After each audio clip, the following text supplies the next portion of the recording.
अस्सलाम वालेकुम। Welcome from Iqbal इंशाल्लाह सर्विसेज। आज का जो हमारा लीगल लेक्चर है वो है पाक India couple face challenging. Pakistan और इंडिया के जो नौजवान हैं जो शादी करना चाहते हैं पाकिस्तान में और पाकिस्तानी जो इंडिया में शादी करना चाहते हैं, वो कपल जो पाकिस्तान और इंडिया में शादी करना चाहते हैं, तो उनको किस किस्म के चैलेंजेस का सामना करना पड़ता है या कर सकते हैं या कर रहे हैं। अगर आप पाकिस्तान से इंडिया या इंडिया से पाकिस्तान में शादी करना चाहते हैं या कर चुके हैं, तो बहुत से चैलेंजेस आपका इंतजार कर रहे हैं। अब देखें कौन कौन से चैलेंजेस से आपको निपटना पड़ेगा। उसके लिए आपको जहनी तौर पर तैयार होना पड़ेगा। अगर आप जहनी तौर पर, मेंटली तौर पर पहले से तैयार हो गए तो बेहतर तरीके से उन चैलेंजेस का आप मुकाबला कर सकते हैं।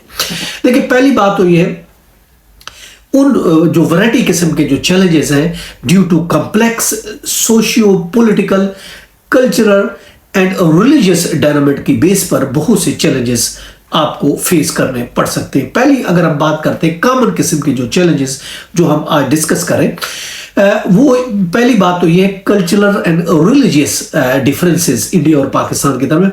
देखिए, खासकर रिलीजन के हिसाब से अब अगर हम देखते हैं, इस्लाम है, हिंदू है, सिख है, ईसाई है, और उनके हर एक के मुख्तलिफ किस्म के बैकग्राउंड्स हैं, उनकी ट्रेडिशंस हैं, उनके कल्चरल्स हैं, और इसके अलावा बहुत सी चीज़ें एक्सपेक्टेशन उसी हिसाब से होती है, और बहुत सी तारीखी कल्चरल किस्म की सिमिलरिटीज भी बहुत ज़्यादा है। और अगरचे बहुत ज़्यादा सिमिलरिटीज हैं, मगर इसके साथ साथ बहुत से जो डिफरेंसेस हैं वो भी मौजूद है। India has the more diverse range and cultural of the practice and norm of the religion, जबकि पाकिस्तान में इस किस्म की ऐसी चीज़ नहीं है। अब दूसरी जो चैलेंजेस आपको फेस करना पड़ता है वो है family pressure and expectation. Family pressure of course बहुत ज़्यादा होता है। दो कौमें जो क्रॉस बॉर्डर जब आप शादियां करती हैं तो उसमें पॉलिटिकल टेंशन, वीज़ा के मसले मसाइल, फैमिली के जो है प्रेशर, ये आपको सामना करना पड़ सकता है। इसके अलावा पॉलिटिकल अगर हम टेंशन की बात करते हैं, ऑफ कोर्स डिस्प्यूट रिलेशंस अगर हम बात करते हैं तो डिफरेंस है दोनों मुल्कों के दरमियान, और सिक्योरिटी के प्रॉब्लम है, तो पॉलिटिकल तौर पर भी टेंशन अक्सर रहती है। इस वजह से ये प्रॉब्लम में आपको फेस करना पड़ सकता है। इसके अलावा अगर हम बात करते हैं कम्युनिकेशन की, अगर हम बात करते हैं, कम्युनिकेशन डिस्टेंस भी मौजूद है इंडिया और पाकिस्तान के दरमियान। आप फेस टू फेस बात नहीं कर सकते। देखिए, इसके अलावा अगला जो प्रॉब्लम है खास वो लीगल एंड ब्यूरोक्रेटिक हर्डल्स किस्म के, आपको उनका भी सामना करना पड़ सकता है। पाकिस्तान और इंडिया के बीच में जो रेजिडेंसी है, टाइम कंज्यूमिंग मैटर्स है, सिक्योरिटी क्लियरेंस है, रजिस्ट्रेशंस है, ऑफ कोर्स ये भी मसले, जब आप एक मुल्क से दूसरे मुल्क जाते हैं तो ऑफ कोर्स उसमें उनको रजिस्ट्रेशन चाहिए, सिक्योरिटी क्लियरेंस चाहिए, और टाइम कंज्यूमिंग मैटर है। ऑफ कोर्स एक पार्टी दूसरी पार्टी को स्पॉन्सर लेटर भेजेगा, उसकी सबसे पहले जो आपको स्पॉन्सर कर रहा है उस बेस पे जो आपको वीज़ा मिलना है उसकी साफ ज़ाहिर है सिक्योरिटी होगी, उसकी वेरिफिकेशन होगी, तो एक टाइम कंज्यूमिंग मैटर्स है। और इसके अलावा अगर हम बात करते हैं इमोशनल एंड साइकोलॉजिकल स्ट्रेस, ये भी आपको इस किस्म का भी चैलेंज का सामना करना पड़ता है। फ्रस्ट्रेशन इससे पैदा होती है, और चूंकि आप आइसोलेट किस्म के हो जाते हैं, अब एक पार्टनर दूसरे पार्टनर से शादी करना चाहता है, उसमें जब मसाइल क्रिएट होते हैं तो इससे एक आइसोलेशन क्रिएट हो जाती है, और अब वहां जाना, आपकी शादी हो गई, दूसरे मुल्क दोबारा आप मिलना चाहते हैं, जाना चाहते हैं, तो आइसोलेशन में तब जा सकते हैं कि स्ट्रेस आ सकती है जब आपको वीज़ा मिलने में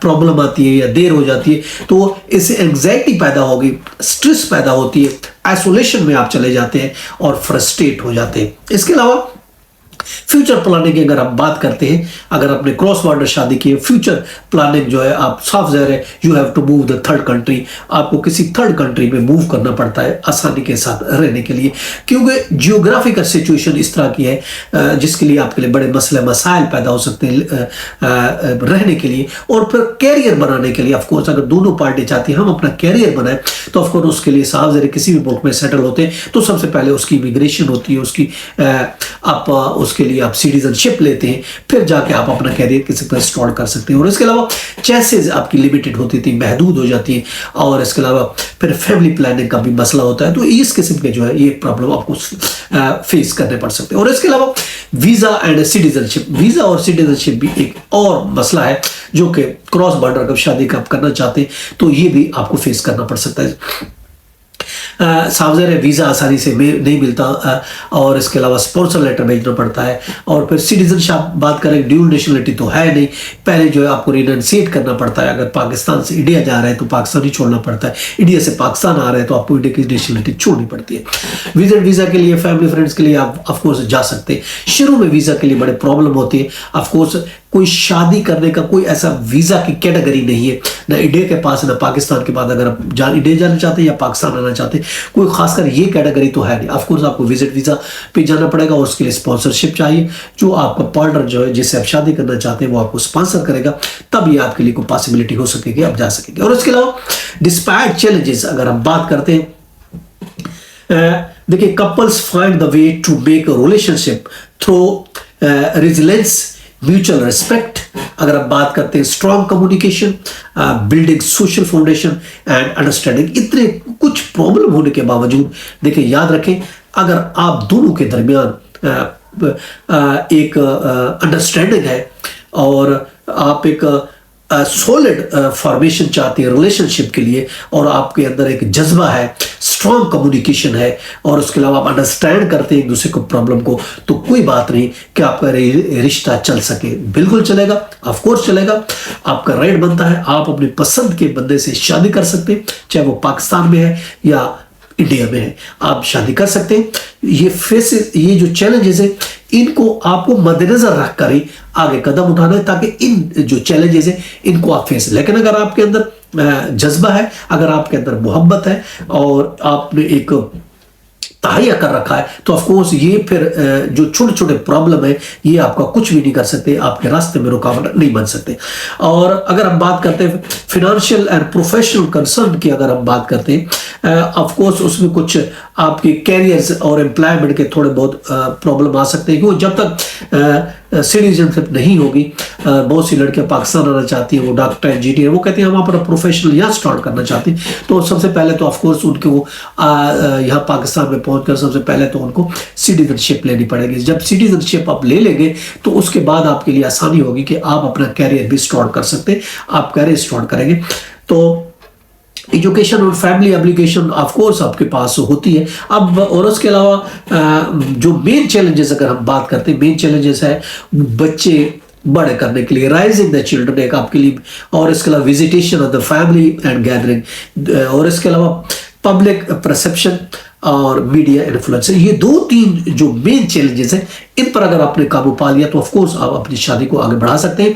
आप एक अच्छी जिंदगी जो है बीइंग ए स्पाउस एक साथ आप गुजार सकते हैं। एक बच्चे के राइज करना ये थोड़ा आपके लिए प्रॉब्लम हो सकता है कि बच्चे क्या पाकिस्तानी रहेंगे या इंडियन नेशनल रहेंगे, ये इस चीज़ के बाद, और बच्चे कहाँ आप राइज करना चाहते हैं, किसी थर्ड कंट्री में, पाकिस्तान में या इंडिया में, इस चीज़ को आपने पहले डिसाइड करना होगा। और इसके अलावा विजिटेशन साफ ज़ाहिर है, आप अगर आप दूसरे मुल्क की सिटीजन्स में ले सकते हैं तो फिर आपको विजिट वीजे पे जाना पड़ेगा, वो आपकी वो फैमिली गैदरिंग जल्दी नहीं हो पाएगी, अपने रिश्तेदारों से जल्दी रोज़ बरोज़ तो नहीं मिल सकेंगे, उसके लिए सालों लगेंगे, फिर वीज़ा के लिए फिर आप कहीं जा सकते हैं।